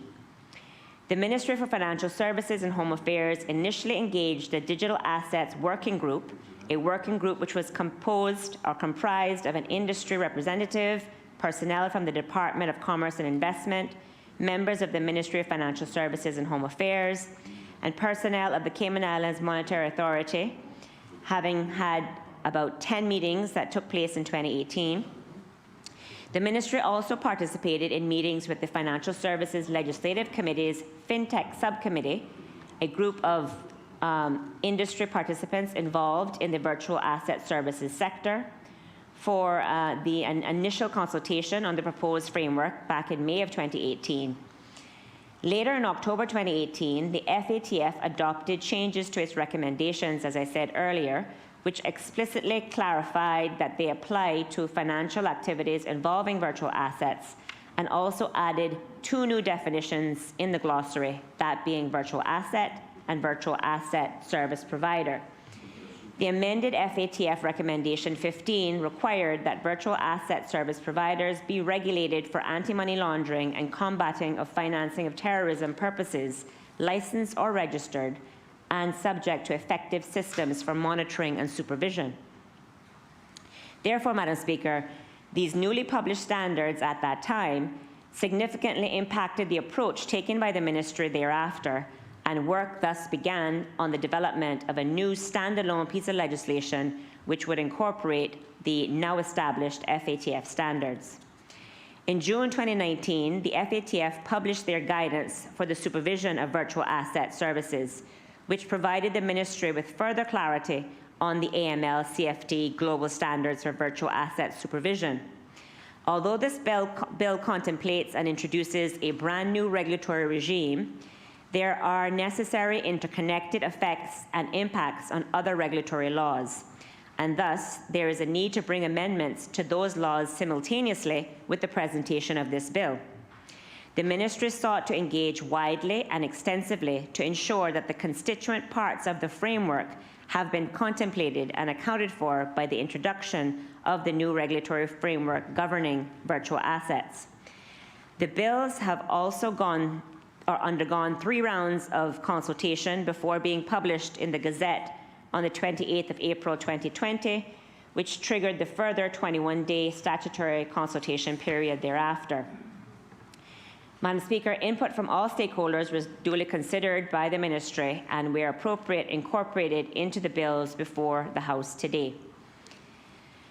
Madam Speaker, it is critical that the Cayman Islands implements a regulatory framework for virtual asset services in order to attract financial services innovators looking for a regulatory environment that provides certainty and facilitates innovation, to comply with the new FATF standards in order to help ensure legitimate activities are taking place within our borders, and to protect consumers of these innovative financial services by ensuring that virtual asset service providers have prudential oversight.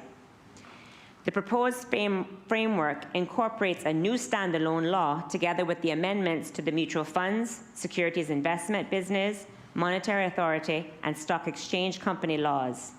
As I indicated earlier, in the interest of time, this will serve as the background to this and the other 4 related bills which I will present to this Honourable House today.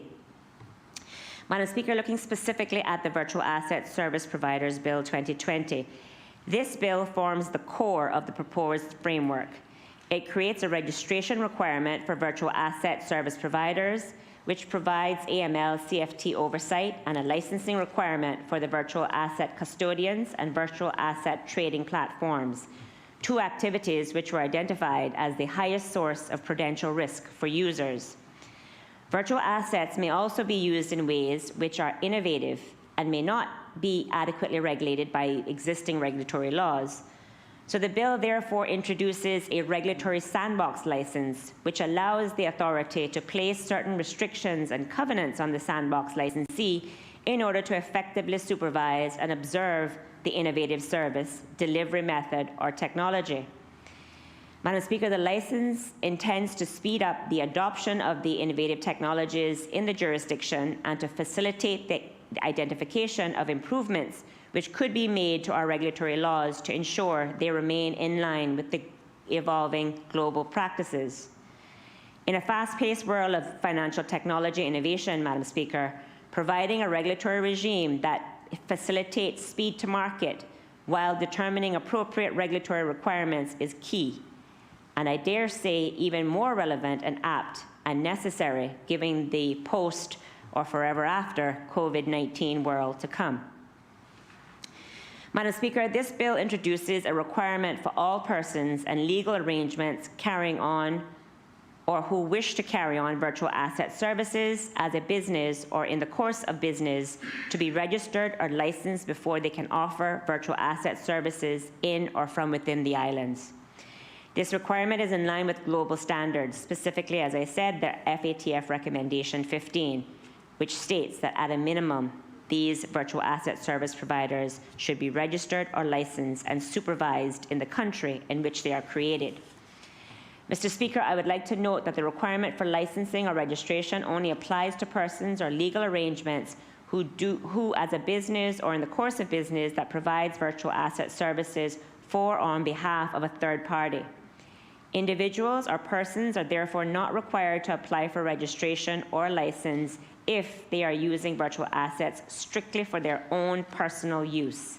This is to ensure that any requirements apply only to businesses who exert a certain level of custody or control of the virtual asset or the ability to actively facilitate a financial activity on behalf of a third party. Madam Speaker, persons already licensed by the Cayman Islands Monetary Authority may also wish to provide virtual asset services. Although the virtual asset service may be a natural extension of the existing licensee's services for which it is licensed, the nature of the virtual asset service may also require specific oversight under the Virtual Asset Service Providers Bill or law once passed. For this reason, existing licensees would be required to notify the authority of the virtual asset service that they wish to carry on. If the authority deems that the activity requires additional supervision, the authority may require the existing licensee to apply for an additional license under the Virtual Asset Service Provider law, or require the existing licensee to comply with certain virtual asset service requirements.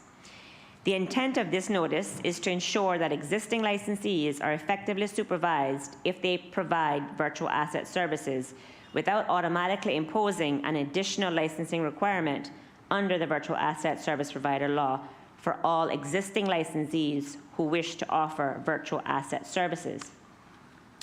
Madam Speaker, virtual asset services were included as relevant financial business in the Proceeds of Crime Amendment Law 2019, thereby requiring that all persons engaged in virtual asset services comply with the anti-money laundering regulations. As it is likely that some persons may engage in virtual asset services on an occasional or limited basis or as part of a greater activity that does not pose substantial risk to the public, a full regulatory licensing regime for all virtual asset services with traditional regulatory requirements such as account audits may not be appropriate with the risk posed by any such activity.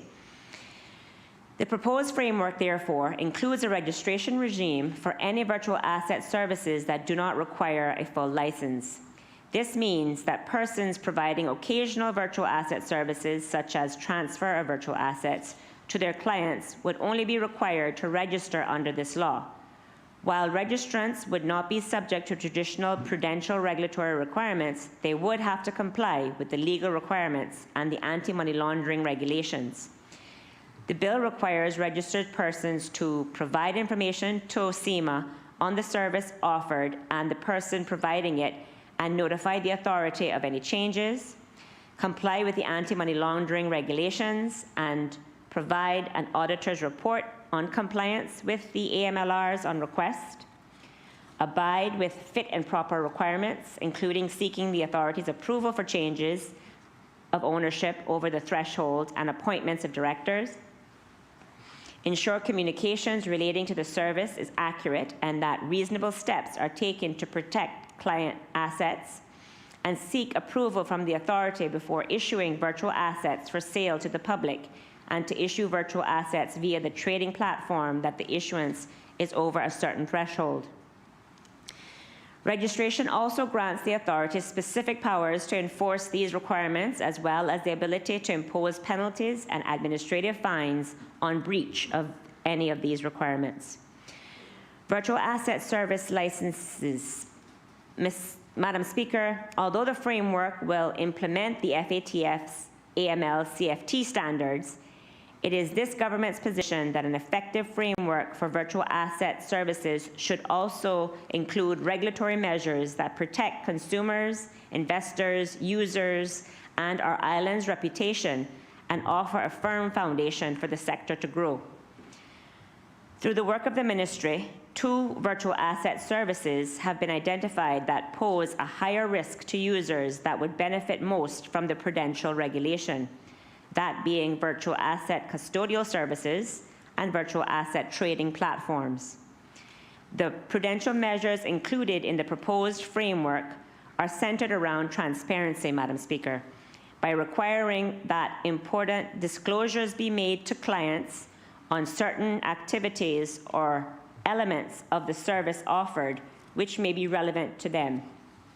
It is the government's goal that the added transparency will help instill greater confidence in the use of these technologies. Mr. Speaker, virtual asset custodians play an important role in the virtual asset sector. Because of the risk of loss or theft of the code which is used to control virtual assets, the private key that I spoke about earlier, a large number of virtual asset owners rely on custodians to hold and safeguard the virtual assets for them. However, there are currently no virtual asset-specific regulatory requirements for virtual asset custodians operating in or from within the islands. While virtual asset custodians may hold themselves to accepted industry standards, there is no local regulator to monitor and enforce compliance with these standards on behalf of the clients.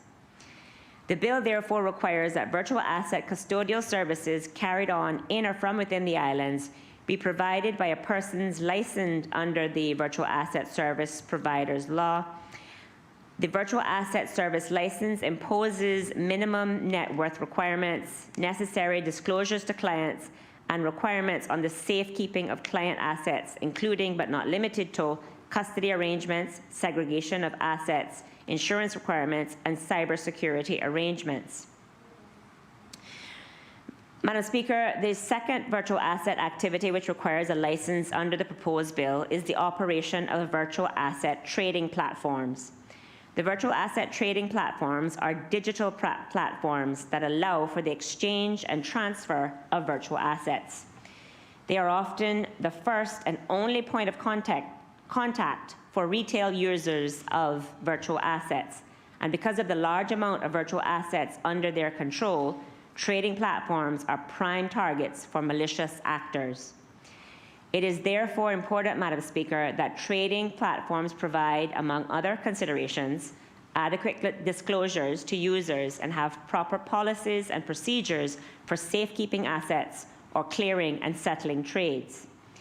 Madam Speaker, the bill requires operators of trading platforms to apply for a virtual asset service license and to comply with requirements on disclosures and the onboarding of users, the monitoring and supervision of trading activities, the policies and procedures relating to operating the platform, among other requirements. The bill also allows the authority to impose requirements relating to issuing virtual assets, such as what information must be disclosed to the participants of an issuance and how. Further, Madam Speaker, the bill requires licensed trading platforms to provide adequate disclosure to their clients on financial accommodation for the purchase of virtual assets, the leverage used in other words, and on any market-making activities they may be engaged in for their own accounts. Virtual asset trading platforms will also have to perform appropriate due diligence on any virtual assets listed or traded on the platform and ensure that users are sufficiently aware of the risks of purchasing or trading virtual assets. Madam Speaker, when traditional securities are issued and offered to the public, such as in the case of an initial public offering, the issuance involves a large number of entities such as underwriters, broker-dealers, or securities exchanges. In many jurisdictions, these entities are supervised by a regulator with stringent requirements on disclosures and how their services are offered. This ensures that adequate due diligence is performed on these traditional securities and to prevent malicious actions. However, Madam Speaker, technology behind virtual asset enables a creator of a virtual asset to sell directly to the public, often bypassing regulated entities entirely. This reduces the cost of raising funds in this manner, but because the issuance process is often completely unsupervised, this poses substantial prudential risk to participants, as evidenced by the large number of scams and fraudulent virtual assets that have taken place in recent years. To ensure issuers comply with the FATF regulatory requirements and to ensure that due diligence is performed on the virtual asset issuance, The government has included a notification regime in the bill that requires issuers to provide certain information to the authority prior to a virtual asset issuance. The authority will review the issuance notice content and may include information such as the purpose of the issuance, the nature of the virtual asset, the method by which it will be issued, the time frame for the issuance, and to whom it would be offered. Any issuer who is offering virtual assets to the public in or from within the islands will have to obtain the authority's approval prior to being able to proceed with the issuance. Finally, Madam Speaker, to mitigate the risk to participants and investors in larger value virtual asset issuances, registrants under the Virtual Asset Service Provider Law will only be able to issue virtual assets directly to the public under a certain threshold. The threshold will ensure that persons issuing virtual assets of a smaller scale, such as local fundraising or other smaller projects, are able to do so with appropriate oversight for AML CFT purposes without having to comply with the more stringent regulatory requirements via a third party. Persons wishing to issue virtual assets over this threshold will have to do so via a licensed or supervised virtual asset trading platform, though. Madam Speaker, the Sandbox license allows the authority to tailor restrictions, monitoring covenants, limits on the offering of the service, or specify specific obligations in order to allow it to adequately supervise an innovative activity which uses new technology or method of delivery. The Sandbox is meant to be for a limited time frame and would allow the authority to assess the innovative activity and whether legislative changes are required to existing laws. It is a common practice, Madam Speaker, that innovation tends to outpace regulation, and so the creation of a sandbox allows for innovation to continue while assessing whether there is a need to amend the regulatory framework going forward to accommodate the new innovation. Madam Speaker, the authority may require a registered person or a virtual asset service licensee which uses innovative technology or offers a service which requires bespoke supervision to apply instead for a sandbox license. A person who does not offer virtual asset services but who offers an innovative service or technology which affects a regulated activity may also apply for a sandbox license on a voluntary basis. This innovative approach to regulation will help ensure that the jurisdiction is prepared to review, regulate, and adopt innovative technologies and practices going forward. This is designed, Madam Speaker, to ensure that the Cayman Islands remains at the forefront of global financial services business as innovations continue in this space. Madam Speaker, the new regulatory framework introduced through the package of bills to be presented today will better prepare the Cayman Islands to enter the new digital age, which is rapidly developing around us, as evidenced by these extraordinary times and circumstances. Recent events have only strengthened the need for a robust digital strategy which can facilitate the delivery of services in a digital form and allow for us to continue to grow our financial services sector. We believe the approach proposed herein is both balanced and sensible, an approach which has served us well in the past and allowed us to benefit from success of our financial services industry for the jurisdiction as a whole. Madam Speaker, the Virtual Asset Service Provider Bill is arranged into 41 clauses. Part 1 contains Clause 1 to 5, which deal with the preliminary matters. Clause 1 of the bill provides for the short title and commencement of the legislation. Clause 2 provides for the interpretation of the words used throughout the legislation. The clause provides that virtual asset means a digital representation of value that can be digitally traded or transferred and can be used for payment or investment purposes, but does not include a digital representation of fiat currencies.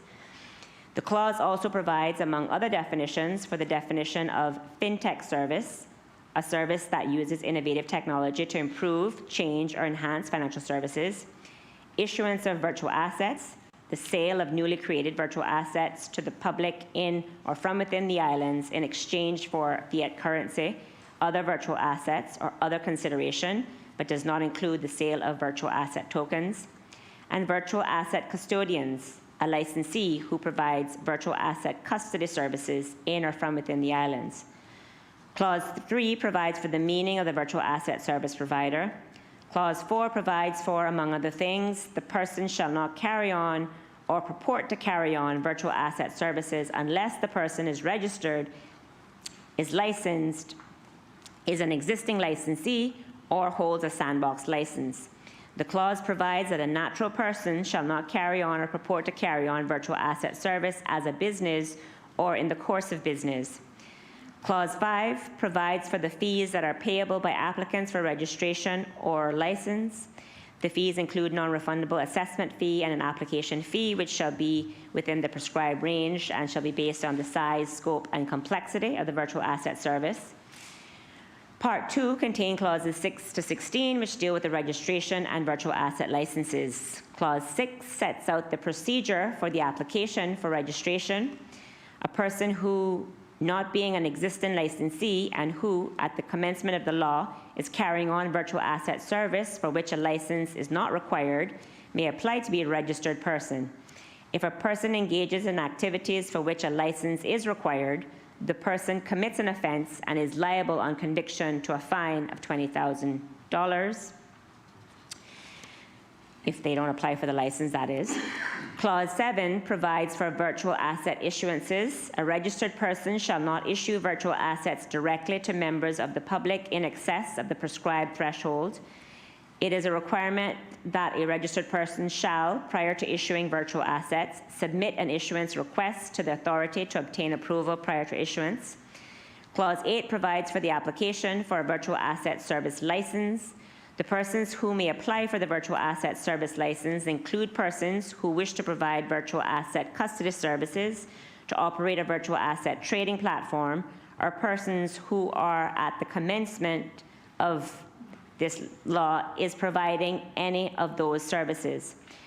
The authority may, on receipt of an application, grant or refuse the virtual asset service license, direct the applicant to apply instead for a Sandbox license, or direct the applicant to apply for a license under one of the other regulatory laws.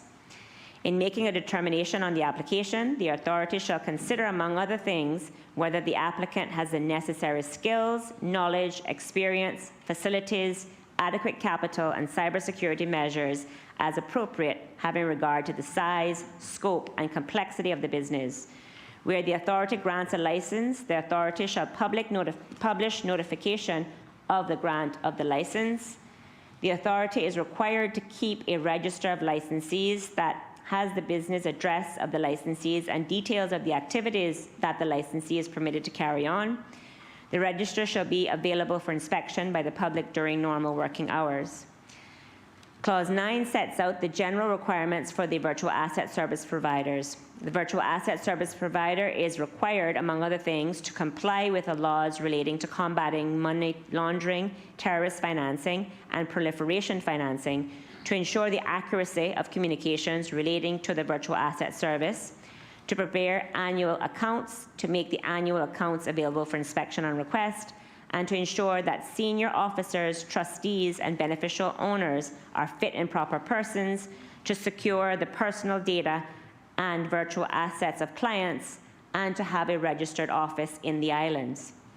Clause 10 provides for requirements that relate to virtual asset custody services. The authority may impose requirements related to net worth, reporting, disclosures to clients, and the safekeeping of client assets. A virtual asset custodian is required to enter into a custodian agreement with the owner of the virtual asset. Such arrangement detailing, among other things, the manner in which the virtual asset is to be held, disclosures relating to the risks regarding the custody of the virtual assets, fees, and the manner in which the arrangement may be terminated. The virtual asset custodian is prohibited from encumbering virtual assets held on behalf of clients unless there is an agreement with the beneficial owner of the virtual assets providing for this. The requirements for virtual asset trading platforms are set out in Clause 11.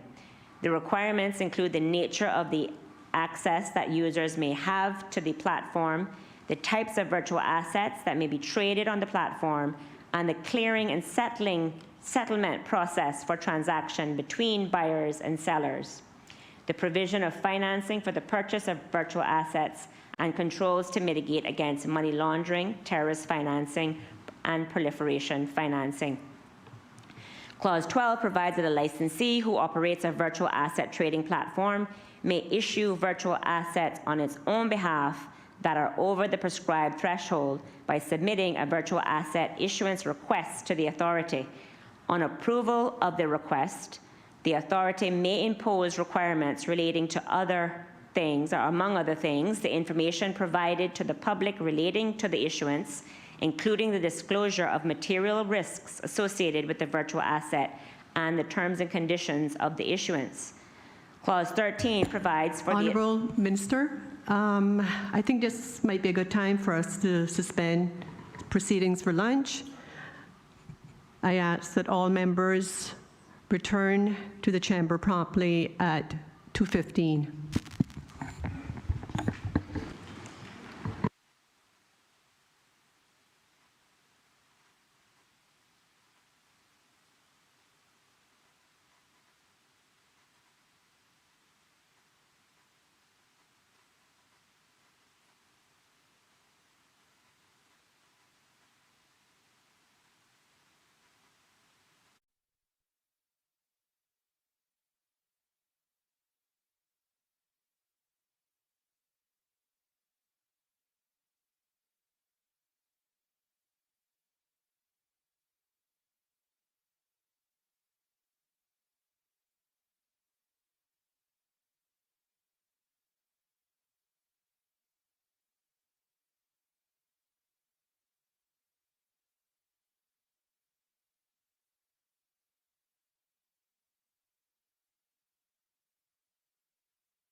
And one that we hope that we can